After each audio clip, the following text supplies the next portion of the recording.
Hey guys, it's me again, Barry with Barry's 8-Track and Classic Car Radio Repair, and this is the second unit sent in by the band Frigid Pink, who was a '70s album artist. They came out with a really cool remake of House of the Rising Sun that was all over the radio for a while, and so very much appreciate my brush with greatness there, and. So this is a Motorola 8-track player. Motorola made some of the best stuff you can buy. They're just fantastic circuit design. The wiring on this one's a little bit unusual as far as what colors should go to what, so I'm going to label those very carefully for the customer.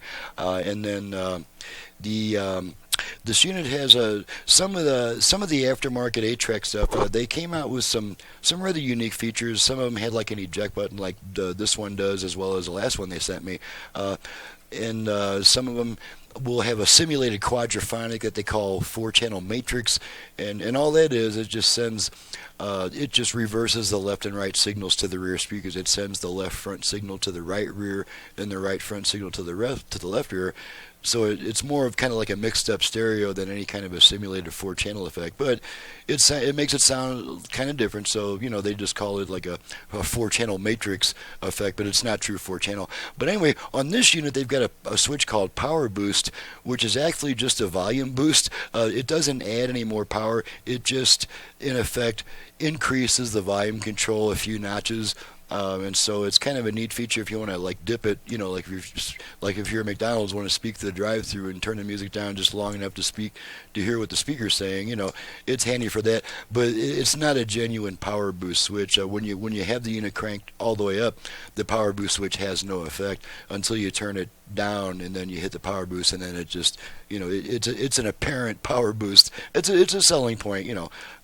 So anyway, let's go ahead and pop a tape in here. Got some Neil Sedaka, make sure everything works.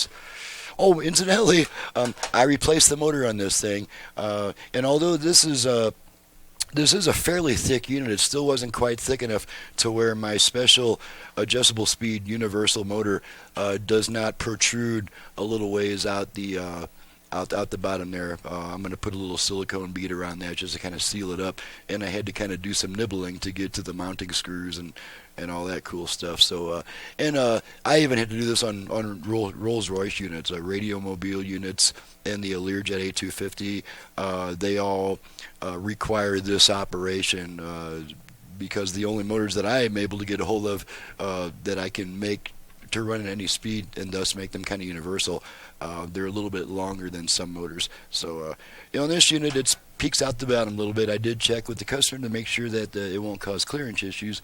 So let me just make sure I don't have any of my jumper wires shorted out back here, and we're going to test this puppy out. All right, let's pop in some Neil Sedaka.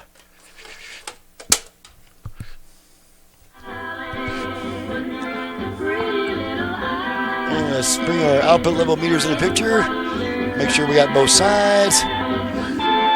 Okay, those are my test tones. That's my fault. Okay, our balance left to the right, left, right.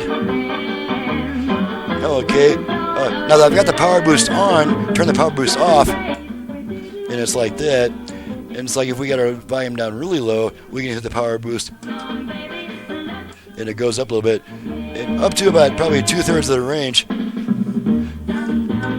Still has an effect, less of an effect, but we turn it all the way up.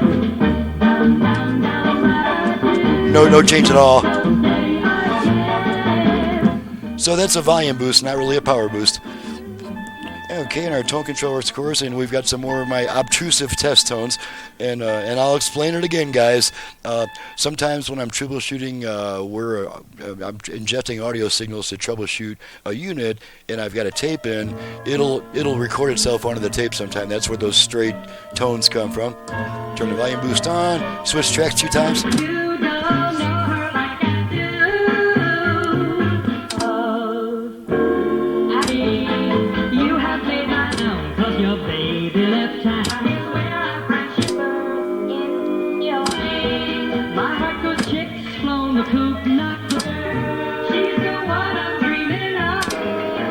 Alrighty, auto eject, and that's an easy way. That the tape does pull out pretty easy, but you've got the auto eject or the eject button there too, and the fast forward button no longer works. I do not recommend ever using fast forward with an 8-track tape. It's very likely to cause it to jam. So when I put my new motor in there on an 8-track, I generally don't enable I don't re-enable the fast forward feature because it's so likely to jam your tapes that I don't recommend using it at all for any reason. So we got your volume boost switch, we got your repeat switch, which put that in the on position, and it just lets the same track play over and over instead of automatically changing tracks. So that takes care of that, and I've got some wire labeling to do for this customer, and I certainly can't blame him for asking me to do it because it's kind of confusing on this unit. I'm out of here. I'm Barry with Barry's 8-Track and Classic Car Radio Repair. You can reach me for repair work and conversions for AM radios to convert them to FM and add Bluetooth and all that kind of cool stuff.